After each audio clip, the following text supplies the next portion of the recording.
شب برات کے متعلق مختصراً چند باتیں سماعت فرما لیجیے. فرمائش آئی تھی کہ جی شب برات کے حوالے سے بھی کچھ بیان کر دیں. تو پہلی بات تو یہ سماعت فرما لیجیے بھائی پوری توجہ کے ساتھ. پہلی بات تو یہ سماعت فرما لیجیے کہ یہ لفظ ہے شب براءت. یہ لفظ برات نہیں ہے. ہمارے یہاں کیا بولا جاتا ہے؟ شب برات. برات کس چیز کا نام ہے؟ برات اس بے ہنگم ہجوم کا نام ہے جو 300 400 500 لوگوں کا ہجوم ایک لڑکی کو لینے کے لیے جا رہا ہوتا ہے. برات اس بے ہنگم ہجوم کا نام ہے. سمجھ میں نہیں آتی کہ 500 لوگ ایک لڑکی کو لینے جا رہے ہیں، کیا وہ لڑکی بھاگ جائے گی؟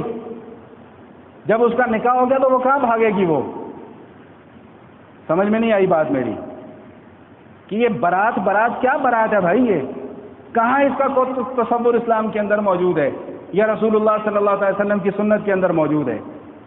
اسلام کا تو تصور یہ ہے کہ حضرت علی اور حضرت فاطمہ کا نکاح ہو جاتا ہے. جب رخصتی کا وقت آتا ہے تو آقا کریم اپنی بیٹی کا ہاتھ پکڑتے ہیں، علی کے گھر میں چھوڑ آتے ہیں جا کر. اسلام کا تو یہ تصور ہے.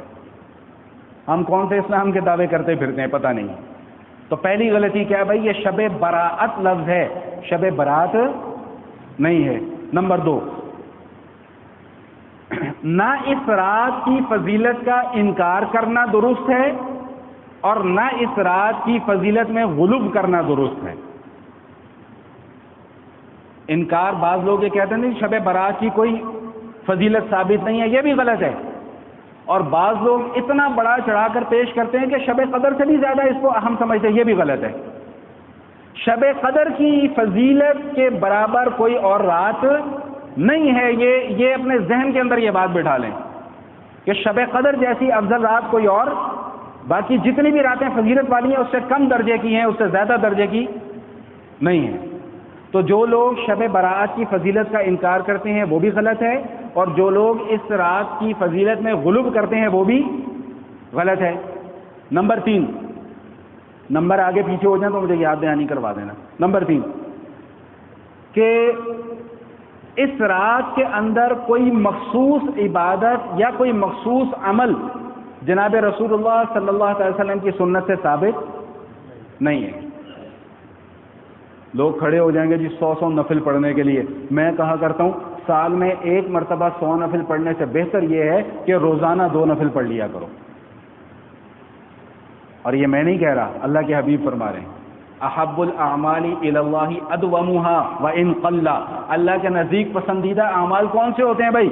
اللہ کے نزدیک پسندیدہ اعمال وہ ہوتے ہیں جو ہمیشہ کیے جائیں، وان قل، اگرچہ بہت تھوڑی تعداد میں کیوں نہ ہو.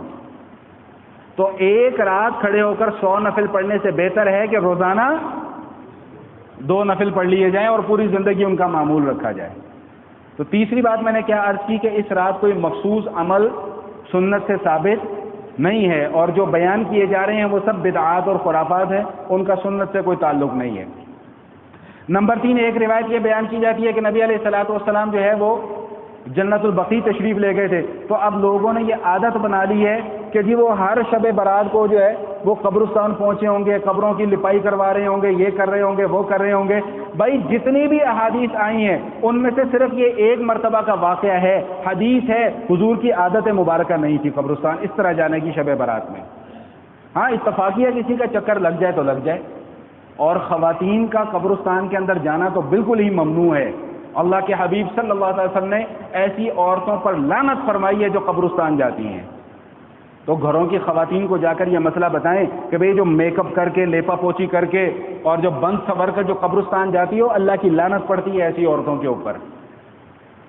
نمبر 4، اس رات عبادت کرنا مستحب عمل ہے اور اگلے دن کا روزہ رکھنا یہ بھی ایک نفلی عمل ہے. اس کو ضروری سمجھنا یہ غلط ہے. جو عمل دین کے اندر ضروری اور لازم نہیں ہے اس کو ضروری سمجھنا بھی غلط ہے، اور جو اعمال دین کے اندر لازم ہیں ان کو ضروری نہ سمجھنا یہ بھی غلط ہے. تو نفلی روزہ ہے بھائی، اگر کوئی رکھنا چاہے تو رکھ لے، کوئی نہیں رکھتا تو نہ رکھے، لیکن اس کا اہتمام اس انداز میں کرنا کہ رمضان کے روزوں سے بھی زیادہ اہتمام. رمضان کا روزہ رکھنا کوئی نہیں، ایک 15 شعبان کا روزہ رکھ کے ہم یہ سمجھتے ہیں کہ ہم نے شاید پورے سال کا کفارہ ادا کر دیا. بھائی رمضان کے روزے کا کوئی متبادل نہیں ہے، یاد رکھیے گا۔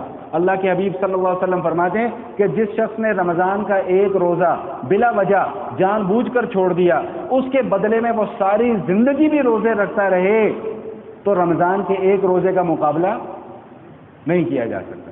تو بھائی یہ اس رات کو عبادت کرنا مستحب ہے، روزہ رکھنا نفلی عمل ہے، اگر کوئی رکھ لیتا ہے بہت اچھی بات ہے، کوئی نہیں رکھتا تو اس کے اوپر کوئی نکیر نہیں ہے۔ اور چوتھی اور پتہ نہیں پانچویں شاید اہم ترین بات جو میں ہمیشہ بیان کیا کرتا ہوں وہ کیا ہے بھائی، عبادت کرنے کا طریقہ کیا ہے۔ اگر کوئی یہ چاہتا ہے کہ میں اس رات کا ثواب حاصل کر لوں تو کس طرح حاصل کیا جائے، بس 2-3 کام کرنے ہیں، بڑا آسان سا فارمولہ بتا رہا ہوں، میں وہ مشکلوں میں ڈالنے والا مولوی نہیں ہوں، آسانی پیدا کرنے والا بندہ ہوں۔ کیا ہے بھائی، مغرب کی نماز عشاء کی نماز جماعت کے ساتھ پڑھیں۔ رسول اللہ صلی اللہ علیہ وسلم فرماتے ہیں کہ جس شخص نے عشاء کی نماز جماعت کے ساتھ پڑھ لی وہ ایسا ہے کہ اس کے نامہ اعمال میں آدھی رات عبادت کرنے کا ثواب لکھ دیا جاتا ہے۔